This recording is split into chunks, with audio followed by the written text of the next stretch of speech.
గోదావరి జిల్లా పాలకులులో రాష్ట్ర జలవనరుల శాఖ మంత్రి నిమ్మల రామానాయుడు పర్యటించారు. పాలకులులో టంగుటూరి ప్రకాశం జయంతి సందర్భంగా ఆంధ్రకేసరి విగ్రహానికి పూలమాలలు వేసి నివాళులర్పించారు.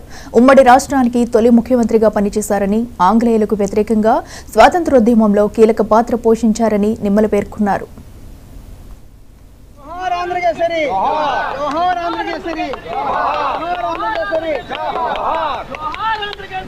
ఆ రోజు టంగుటూరి ప్రకాశం పంతులు గారు అంటే ఏదైతే ఒక సుభాష్ చంద్రబోసు, ఒక భగత్ సింగ్, ఒక అల్లూరి సీతారామరాజుని ఏ రకంగా అయితే మన యువత అభిమానిస్తామో ఆ కావలోనే టంగుటూరి ప్రకాశం పంతులు గారు.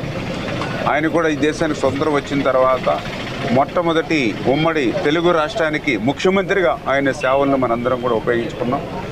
ఆ యొక్క ప్రకాశం పంతులు గారు చేసిన సేవల్ని మనం గుర్తించుకుని ఏదైతే ఒక జిల్లాకు ప్రకాశం జిల్లా నామకరణం చేయడం కానీ, ఏదైతే ఆయన మరి కృష్ణా జిల్లాలో ఉండేటువంటి కృష్ణా నది మీద ఆ బ్యారేజ్ ఏదైతే నిర్మాణం చేసుకున్నామో దానికి ప్రకాశం బ్యారేజీగా మనం పేరు తీసుకోవడం కానీ, అంటే ఇట్లా ప్రకాశం పంతులు గారి యొక్క త్యాగం కానివ్వండి, అందులో పర్టికులర్గా దాతృత్వం.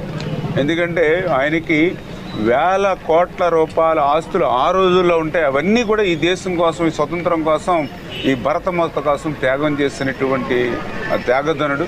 అంచేత భవిష్యత్తు తరాల వారికి, భావి తరాల వారు కూడా ఆ యొక్క టంగుటూరి ప్రకాశం పంతులు గారిని స్ఫూర్తిగా తీసుకుని మేము కూడా పనిచేస్తామని చెప్పి తెలియజేసుకుంటూ, అందుకే ఈరోజు తెలుగుదేశం, జనసేన, ఎన్డీఏ ప్రభుత్వం కూడా టంగుటూరి ప్రకాశం పంతులు గారి జయంతిని మరి వేళ ప్రభుత్వ పరంగా కూడా నిర్వహించాలని చెప్పేసి కూడా మేము అందరం కూడా నిర్ణయం తీసుకున్నామని చెప్పి తెలియజేసుకుంటాం. ప్రముఖ